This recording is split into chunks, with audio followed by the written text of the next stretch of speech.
Welcome, everybody, back to Big Ten Daily. It is Wednesday, and we had two great games last night. Indiana took down Wisconsin. We're going to talk about that. We're going to discuss Iowa taking down Penn State. We're going to preview tonight's two big matchups in the Big Ten. But before we get to that, make sure you check out BetMGM. It's our top-ranked sports book for betting on college basketball. Make sure you click on the link in the description down below if you're on YouTube. But let's go ahead and look at last night. The Indiana Hoosiers, on a 4-game losing streak, they'd lost a couple in a row at home. They came out, they beat the Wisconsin Badgers 74-70. This is probably the best I've seen IU play for an entire 40 minutes all season. Wisconsin got behind early, never really could recover. And when you look at Wisconsin, Chucky Hepburn played good. He scored 15 points. You had 14 points for A.J. Storr. But the story of this game, by far, was Khalil Ware. He played 38 minutes. He was 11 for 12 from the field, 1 for 1 from three-point range, 4 for 4 free throws. He had 11 rebounds, 27 points, 5 block shots. He changed the game. He changes the game with his defense. Trey Galloway had a very nice game. He had 12 assists, only 2 turnovers. Turnovers has been his issue. Still did a couple stupid things. But 12 assists, 6 points, we will take. He played guard well last night. And you had Mackenzie Mbako scored 14 points.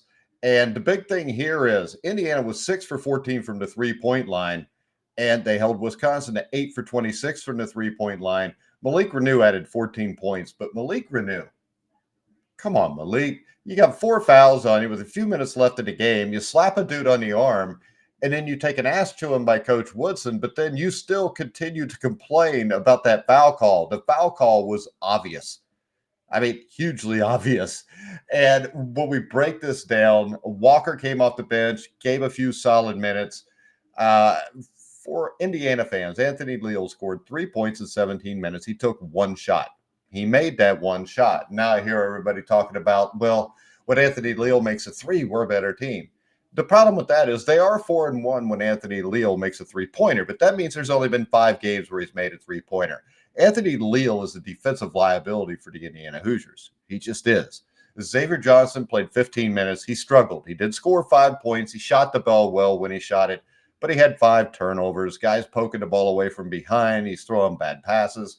We're going to write that off too. He hasn't played in a few weeks. Let's see how he plays from here on out. The Hoosiers will go to Maryland, which will be a big game for Indiana because, let's face it, the only way to get into the NCAA tournament is to win the Big Ten tournament. They need to be hot by the time they get to the Big Ten tournament. They also need to not be one of the bottom 4 seeds, so they have to play that extra game. But overall last night, I think the biggest point of the game was with 10 minutes left, Wisconsin had just tied the game. I think it was 52-all or 54-all. You had a fire alarm pulled. Wisconsin had momentum. And the big thing about this, they got like a 20, 25-minute break, but you had Khalil Ware was able to play 38 minutes, and he played those last 10 minutes really strong because he got a big break. If they would have kept playing that game, they probably would have had to sub him out for a couple minutes or played with a tired Ware. So, yeah, the fire alarm thing was a huge part for Indiana winning the game. But overall, to me, Indiana outplayed Wisconsin, and it seemed like, I mean, even when they were up by like 5 points with 4 minutes left, it seemed like they were dominating the game, and the lead should be much more than what it was. But last night, Khalil Ware was the best player in the country last night. And you can say what you want about Zach Edey, but when they get to the NBA, Khalil Ware will have a much bigger impact than Zach Edey. All right, guys, let's move on. We had Penn State and Iowa. Penn State's a team that has played really well as of late. Iowa is a team that has also played well as of late. They did lose the game at Illinois, but they played tough in that game, and Illinois is a very good team.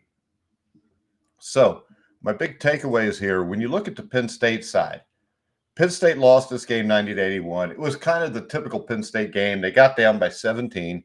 They make a big charge back. Ace Baldwin racked up 40 minutes of playing time again on Tuesday night. That's the 7th time in the past 10 games Ace has played every minute of the game. And the things that killed Penn State here were this. The trio of Jamel Brown, Nick Kern, and Zach Hicks went ice cold, 5 for 24 from the field against Iowa, which Penn State doesn't have a lot of secondary scoring outside of that. They've got to hit their threes to win. The other thing was, of the two technicals Penn State was called on Tuesday night, the second against Ace Baldwin for apparently talking to an official sparked what would amount to a 21-9 Iowa run over the next 7 minutes, more or less blowing the game open and finishing that game off. Now, the Iowa Hawkeyes have played well as of late. And I mean, they look like a team that could possibly be an NCAA tournament team, but I don't know if they can get this done because what we've got for Iowa the rest of the season, Iowa will go to Northwestern, I believe, next. Yeah, I mean, the schedule is tough. All right. They got to finish with Illinois, Northwestern, actually, Illinois twice, home and away. And once, I'm sorry, because they just played them. But you're finishing with Northwestern and Illinois.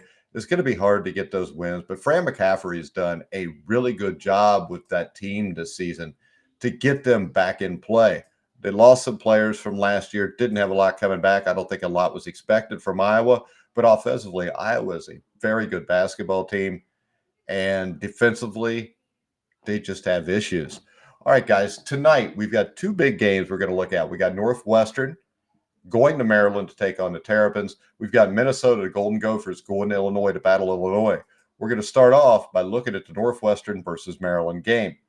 Now, the Wildcats entered these final four games of the Big Ten's regular season in prime position for an at-large bid to the NCAA tournament for the second straight season. It is by no means clinched, though. They need some wins, and they can improve that seeding tonight, improve their standing with a win at Maryland. Maryland's one of the best defensive teams in the country. And right now, when you look at this, the point spread is hanging anywhere between -3.5, -5 from what I've seen. Maryland's coming off a surprising 63-56 road win over Rutgers. And it was about the most Terps win you'll ever see, as defensively, they were awesome. The Terps boast one of the top defenses in America. They're ranked 6th in defensive efficiency. And, you know, most great teams either excel at forcing turnovers or limiting shot making. Maryland is incredible at both, guys. If they had a little bit more offense, this would be an NCAA tournament team. Now, Northwestern is kind of the polar opposite of Maryland. The Wildcats boast one of the best offensive units in the Big Ten, clocking in 29th in offensive efficiency in the country. Northwestern is great at limiting turnovers, and they shoot 39% from three-point range. Now, Boo Buie is the star of the show. I think if he's not the best guard in the Big Ten, he's one of the top 3 or 4. He's the top scorer in Northwestern. He became the top scorer in Northwestern history last week. He averages 19 points, 5 assists, shoots 41% from 3. They've lost Ty Berry. Now, Ty Berry losing them hasn't killed them so far, but they are not as good as what they were. And with a team like Maryland and the way they play defense, I don't know that Boo Buie is going to get this done all by himself for you. So when we look at this right now, the spread is -3.5. I like Maryland, and the way they're playing as of late with their defense, they've got the home court advantage. All 6 of the Wildcats' losses in Big Ten play have come in road games. And I think we're going to see something similar to that tonight. I think this is a game where, I hate to say it, if you're a Northwestern fan, I think Maryland gets the win here, which will put Northwestern a little bit, or Maryland gets the win. And I think they cover the 3.5 points if I'm going to bet this on BetMGM. And Northwestern's coming to a point where they got to stack a couple wins here before the Big Ten tournament just to be safe into the NCAA tournament. Now tonight, we've got the surprise team in the Big Ten, the Minnesota Golden Gophers. They will go up against the Illinois Fighting Illini. Illinois is favored by 11 points. Now, the Golden Gophers, Ben Johnson's done a great job with this team this year. They're an efficient outside shooting team. They hit almost 36% of its shots from three-point range. And the Golden Gophers tend to shoot more threes than 2. Now, this season so far, Illinois does not turn teams over. You know, this could be the result of the 5-man switch defense Brad Underwood holds so dearly to his heart. But Illinois would benefit from manufacturing points off turnovers occasionally. Minnesota does turn the ball over quite frequently, but that may not be an issue with Illinois' defense in this game.